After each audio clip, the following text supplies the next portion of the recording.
Railway station पर चाय बेचने वाले लड़के की नज़रें अचानक एक बुजुर्ग जोड़े पर पड़ीं। उसने देखा कि वो बुजुर्ग शौहर अपनी बीवी का हाथ पकड़कर उसको सहारा देते हुए चल रहा था। थोड़ी दूर जाकर वो जोड़ा एक खाली जगह देखकर बैठ गया। कपड़ों के पहनावे से वो गरीब ही लग रहे थे। तभी ट्रेन के आने की अलामात हुई और वो चाय वाला अपने काम में लग गया। शाम में जब वो चाय वाला वापस स्टेशन पर आया तो देखा अब वो बुजुर्ग जोड़ा अभी उसी जगह बैठे हुए हैं। वो उन्हें देखकर कुछ सोच में पड़ गया।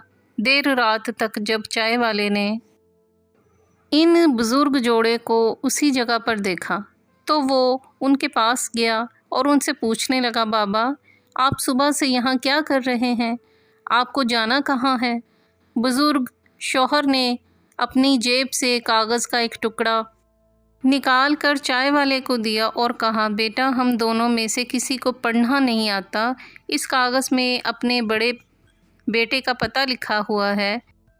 मेरे छोटे बेटे ने कहा था अगर भैया आपको लेने ना आ पाए तो किसी को भी ये पता बता देना, आपको सही जगह पहुंचा देगा। चाय वाले ने जब वो कागज़ खोला तो उसके होश उड़ गए। उसकी आंखों से अचानक आंसुओं की बारिश बहने लगी।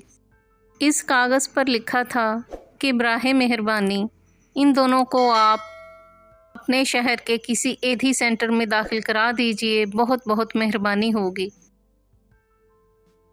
अगर आपको हमारी काविश पसंद आई हो तो हमारी वीडियो को लाइक करें, शेयर करें और हमारे YouTube channel book shelf official को सब्सक्राइब करें। शुक्रिया।